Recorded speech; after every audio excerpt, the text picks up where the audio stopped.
What is going on, y'all? It is me at Coach Evan B. Here on the Valley Podcast. Joined tonight with at Suns Valley Pod and Salty. How we doing, Salty? I'm tired, bro, but we're here. We're here. Let's go. Let's talk about the NBA, the Man, health protocol league. Let's go. The Health Protocol League. and always joined here is at Campaign. Gabe, say what's up. What's going on, everybody? Man, I was thinking today, maybe this little mini absence of campaign has hurt the Suns more than we thought it might. Maybe we thought we could get away without having him, but just Javon Carter, for whatever reason, hasn't been enough. That is very true. That is absolutely true. And he is questionable for tomorrow, which brings us right into the very first topic. The Phoenix Suns, as of now, are back. We play the Memphis Grizzlies tomorrow, 3 p.m. local Phoenix time on NBA TV. Or no, we're actually on TNT tomorrow, aren't we? National television again. Last time we were on, we destroyed the Pelicans. So hopefully we can do something like that again tomorrow. But we are back. But first comes first, we got to talk about injuries. For the Phoenix Suns, we have Dario Saric out, Damian Jones out, Jalen Smith also out, all due to COVID-19 protocols. And then we have Cam Payne, who we just mentioned is questionable with his injury that he sustained earlier last week in the Eastern Conference road trip. So we have four guys that are going to be out, but then we go all the way over to Memphis as well too. Jaren Jackson's going to be out. Just before we got on the podcast now, Jonas Valanciunas is also going to be out. Same with Jonte Porter, Justice Winslow, and John Conchers. But Ja Morant is back. Ja Morant is back. He put up a hell of a fight last night. So what are you looking to see out of Ja Morant tomorrow, Salty? Ja Morant, I'm looking for high top sneakers. He said he's going to be rocking those from here on out. Do those actually help you with your ankles? I haven't really had ankle problems, so Absolutely. You know, they do. well, they say that, but as it turns out, like with the new Kobe's and stuff, ever since Kobe hurt his Achilles and Achilles. everything, they started to learn that it could potentially be more about heel support, like how much the bottom of your foot is actually So, supported. So so it might not be high tops. It might not have to do with it. I personally wear high tops for a little bit more support, but okay, because I've never wore high tops, but I heard he's going to wear them. But I did watch his game when he came back, and he's fucking already doing alley oops and shit. This guy can jump out of a gym. what was Uh, his injury, Saul? High ankle ankle sprain. ankle sprain, I believe. So that could keep you out for a long time if you never. I've never had it, so but I know. I've had grade 1, grade 2, grade 3 on both ankles. I've Mm, torn ligaments 3 or 4 times in each ankle as well too. So speaking from experience, yeah, yeah. high tops you have to. I thought it was a high grade sprain. If it's high, then that's definitely has to do with See, that. And I always wear high tops and I wear grade 3 ankle braces whenever I play. But I don't play anymore because of that reason. I'm yeah, scared to death ankle that I'm gonna hurt my ankles.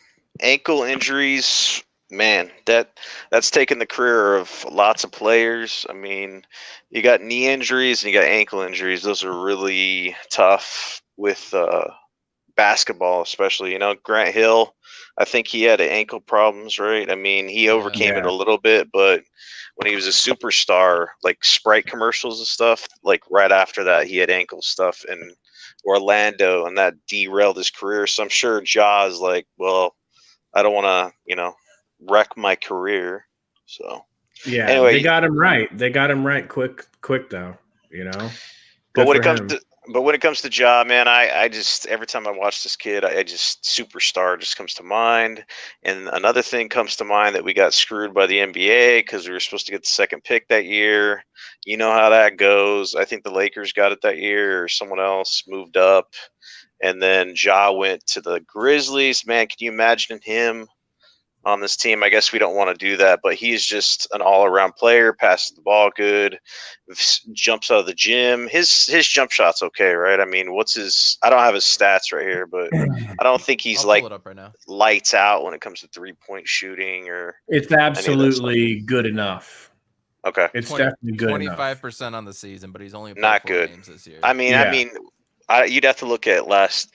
That's not his forte, though. You know what I'm saying? He's not going to just come out and shoot threes. He's going to be taking it to the basket, running the team, assisting. You know. Yeah, So absolutely. He shot 33.5 last year. He averaged 17.8 points last year.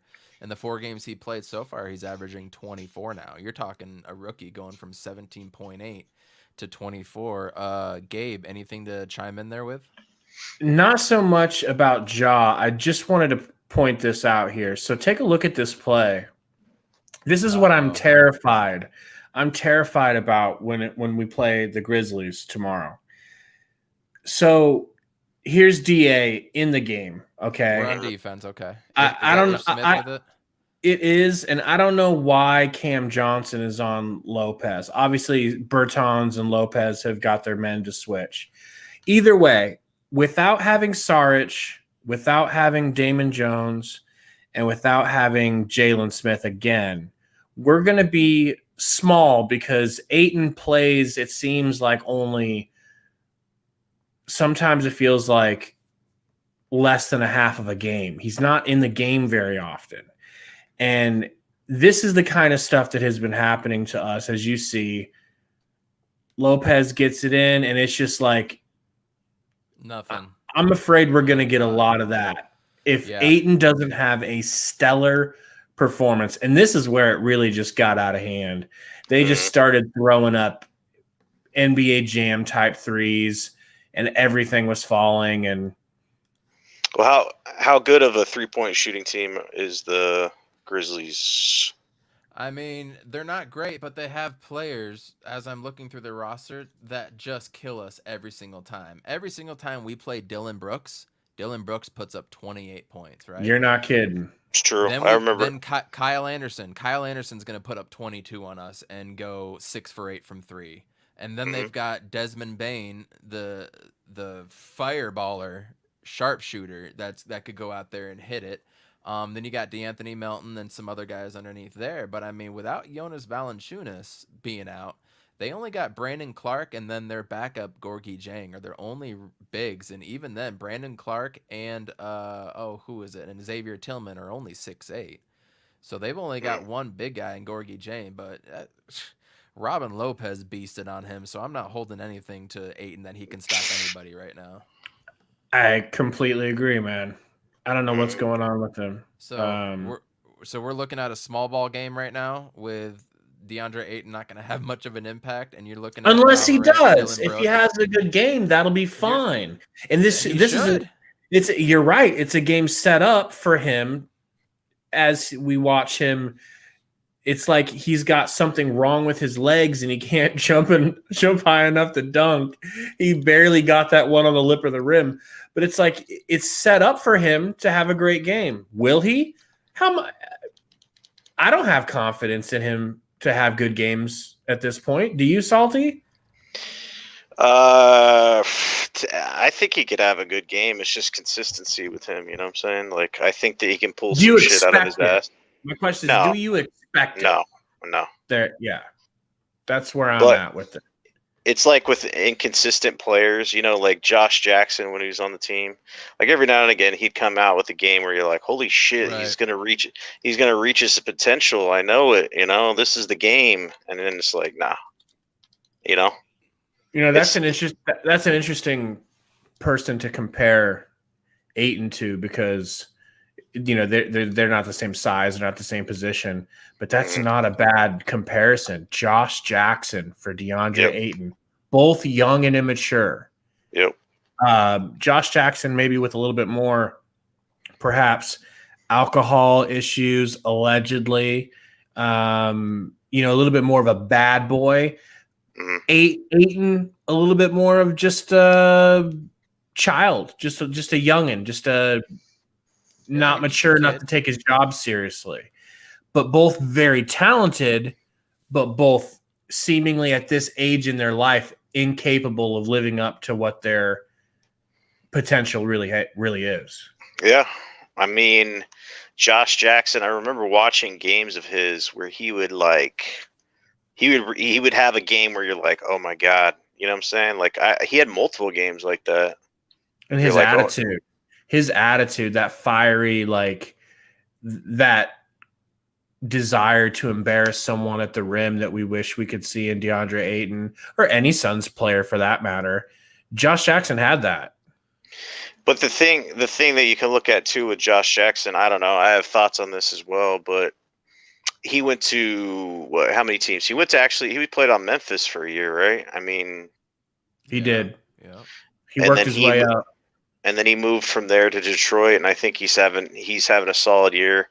He didn't play well against us, but some people are saying he's going to actually reach his not full potential, but higher. And then he was talking shit about the Suns, of course, but as an organization or whatnot. But sometimes players need a little bit more time, and sometimes the pressure just gets to them. You know, like I don't know. Like I'm not saying that that's the same situation with Ayton, but I kind of am. I think that he has the pressure of the world on him because he's the number one pick, and some dudes can't handle that, and they can't handle, you know, because some people are saying, "Oh, you're the top, you're the big three." It's like you, Booker, CP3, and it's like this guy has pressure from all the Suns fans talking shit to him, you know. So I don't know. Josh Jackson was the same way, you know. Everybody wanted him to be the next Marion or this or that. You know, we selected him high. He had these high ceilings, and he could never meet that. He's what Mikal Bridges is right now.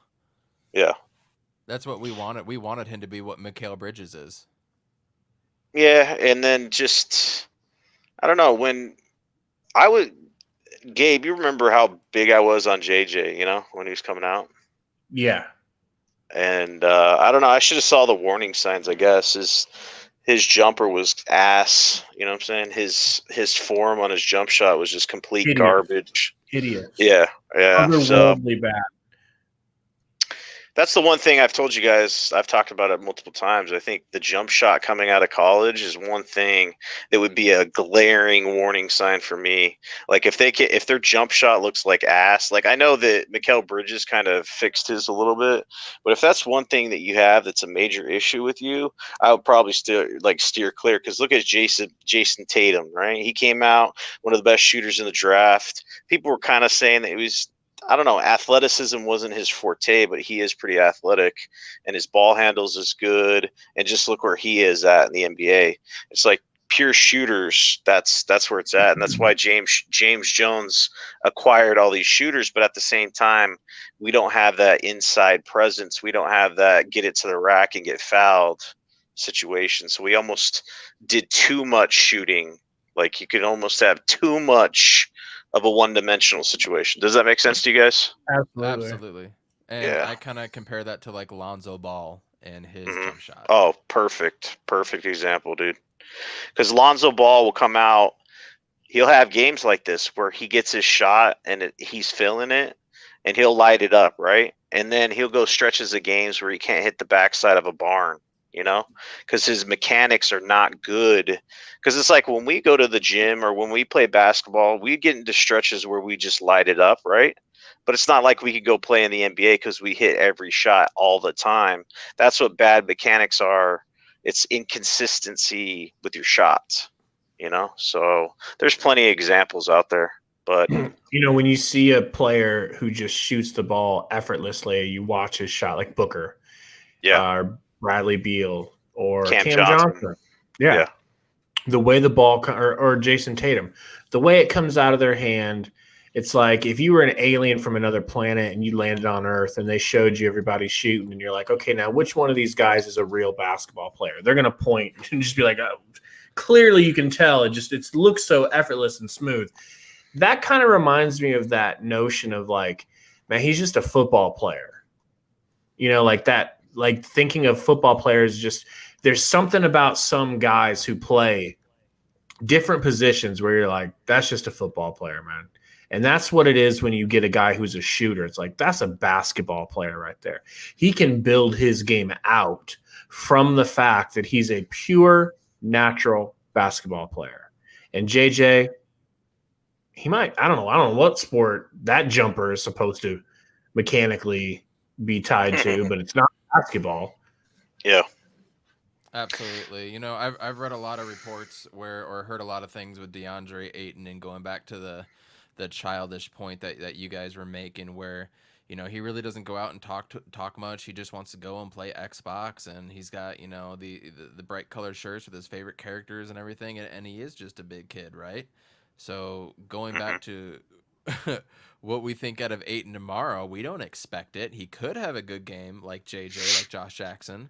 Totally We right, don't man. expect it at this point, and it's a damn shame. And that kind of, I want to lead into the Phoenix Sun that we've talked about, the Memphis Grizzlies, kind of what we expect tomorrow. I think it's going to be an up and down game because they don't have a lot of bigs on their end. They have some light out shooters that can just put it up against the Suns, specifically Dylan Brooks and Kyle Anderson. I'm scared about them going off tomorrow. Who knows with a week layoff where we're going to be. I mean, with the talent on our roster and everything that we have, I suspect us to win. But I think it could come close. I think it could come with like a 6, 8, 9-point victory. What do you guys think? Gabe, you want to go first? I'll let you go ahead, Salt. All right, so I don't know. I have a question for you guys. When you play ball, if you had an extended period off, like when you're used to playing regularly, like how would you come out normally? I mean, there's one of two ways it comes out. Either you're rusty or you're on fire. It's seemingly there's no in between. Yeah. So that's kind of the worry I have. I feel like it's going to be either or tomorrow. I feel like we're either going to light the Grizzlies up or we're going to get lit up. I don't think that there's going to be a close game. That's just my opinion. I think they've had a bunch of time off. They're kind of chomping at the bit. So they're going to come out with their hair on fire. They're going to just get smacked up. And I don't think that there's any in between there, because I've been in that situation where you're used to playing or you're not used to playing. And then you all of a sudden there's a big gap and it's just like, I don't know. It's kind of like rolling dice. So I don't know. I expect a blowout or them to be blown out. That's it. That's my opinion. I think I probably agree with you along those lines. I definitely think it's going to be one or the other. I'd still trust the way Monty gets the guys prepared.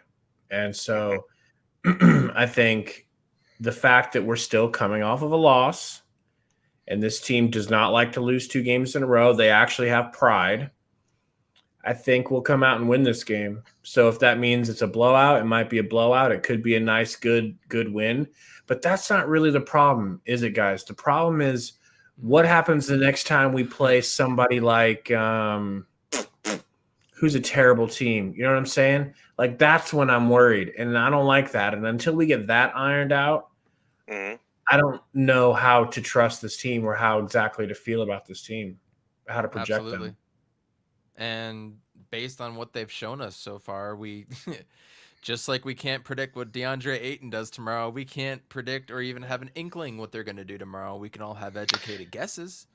Well, I think that's an issue in itself, because if you look at the Lakers or teams that are consistent, I think they pretty much come out and like pencil a W in for them for most matchups. They come out and play teams.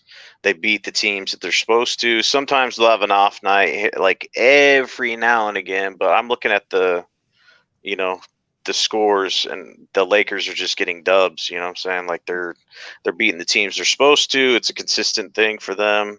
With the Suns right now, even though that they're 7-4, exactly what we're talking about right now is the issue. Is like we're 7-4, but we can't even tell if we're gonna win. You know what I'm saying? Like you guys, we can't predict if we're gonna beat the Grizzlies, and they're not even a winning team at this point, and that's an issue. Yeah. We might as well be 6-5 or 5-6 or some shit like that, because that's the way we feel. It feels like it's now gone back to being a toss-up, depending on the team that shows up, which is really like more like depending on which DeAndre Ayton we get. Are we going to get, I wish I was back in my hotel room playing video games, DeAndre Ayton? Or are we going to get I had a good night's sleep, I had something good to eat, and I've got some caffeine in my system, DeAndre Ayton? exactly. It's really boiling down to him. It is. I mean, it's simplification of a more complex issue, but yeah, it is him. So already So already already talked to you real quick. I talked to Gabe about this situation. The reason why James Jones constructed the team the way they are is not because of incompetence, right? He didn't gather all these shooters and lack of inside presence and getting to the basket on purpose. He had trust in DeAndre Ayton to take the next step, right? And then he drafted Sticks, and he hasn't been available due to injury. But it's not incompetence by any means, because it's DeAndre Ayton's fault because he has no competition. So it is him. It's all on him, dude. If he was playing at his potential, there'd be no question in our minds that we'd be shitting on these teams. You're So right. it is what it is. So we're 7-4. We've had some Mhm. great wins. We've had some horrible losses. And we've had a couple close games. We've almost came back by 30 plus against the Clippers, which would have been probably our best win of the year. Mhm. So what is our outlook of the team to this point going in the game tomorrow? Gabe, I'm really curious. I've done the last two pods with you, and we've talked about this a lot.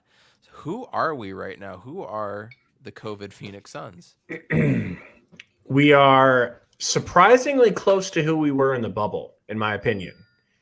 It seems like they still have that attitude, that never die attitude. They've got that swagger. Even without Kelly Oubre, I still feel swagger to this team. And he didn't Mhm. play in the bubble too, and we had that. And he didn't play in the bubble, you know. We're a little bit smaller of a team without Aaron Baines, and not just height, but it doesn't seem like we're really playing Frank Kaminsky at all, even though we've We got will no freak. tomorrow. I hope so. That's all we I feel got. like It's just I feel like we're it's just a Kaminsky little and bit Ayton. smaller, and we're not intimidating in the paint, No. you know? And we're finding our legs, and by that I mean Chris Paul is finding his legs. He's finding his way of how am I going to take over this team and orchestrate and still keep Book and everyone else happy. I just was hoping it would have been done a little bit quicker. Absolutely. That's where I'm at with I- the team. Salty, where are you at? Where am I at with this team? I'm in a holding pattern with them, because I don't know. You just got to put facts out there. Statistics don't lie. It's not something that you kind of read between the lines. Our team last year was 7-4 at one point, and you know how that season went. So I don't know. I'm in a prove it to me mode. I think they passed the test when it comes to credentials of what you need to be a winning team. I think that they have a lot of that stuff, right? Defense, chemistry, a lot of stuff that could take them to being an upper echelon team. But at the same time, there's a lot of question marks that could just pull them right back down to the shit. You know what I'm saying? Because if you look at the NBA standings, it wouldn't take much for the Suns to drop completely out of the playoffs. Barring injury or any of that other stuff. Because you look at the standings, it's just all jumbled. Like I'm looking at the Nuggets, and they're currently not in the playoff standings right now, but like that they're going to They stick will their be. head. Yeah, and then Absolutely. the Rockets definitely aren't going to be there. Their team just I don't. It is what it is with them, but the Warriors scare me still. I mean, Steph can go off and shit, and like you look at just this jumbled. Sacramento's not there, but like they're still a scary team. It's just like from top to bottom, the West is deep, and if you stumble, we could go from being like, are the Suns a championship contender to like, hey, the Suns missed the fucking playoffs again. I know it's not something that you guys want to talk about, but it's reality, So I think the real danger that we're looking at there is perhaps we were going to be a high seed and now we're a low seed. So you don't think there's any way on God's earth that we missed the playoffs? I know you don't want to think about that, but it's just reality. Like shit happens. I, you know? I think if DeAndre Ayton keeps playing the way he does and the way he did the last few games, and if we do not make a move at the trade deadline, I think there's a real possibility and a real reality with that. I just think it's something that you have to like prepare yourself because it's like Arizona sports fans in general. Like we have this, I don't know, this syndrome of like expecting shit to go wrong because like that's just the way it goes. We're offline. I don't What happened? understand. Stream suspended for policy violations. It's showing the highlights. Yeah, I don't get that because we've done that like every other time. Like I know I can see that we are, but it's like I don't understand why. Just don't do it, man. Fuck it. I definitely worth won't it. do it. So does that mean that whole video is just gone now? Yeah. Unless you, I don't know. Sometimes you can trim stuff out, but yeah, it's probably fucked. That's so gay, man. So what you have to see what the message says, you know? Okay, I'll go in there and look real quick. Fuck. Like what the hell, man? Yeah, no longer streaming. Like it's down. Man, it was good flow too. Fuck. Sorry, guys. Man, I had no fucking idea. Like, Where were you getting it from? The highlights? They probably have like bots like extra sensitive on your There's accounts. You encryption get that into it where they're getting cop- it from. copyright and stuff. but like my other ones have all had like copyright claim, like, you know, but they weren't shutting any of them down or like ending any of them.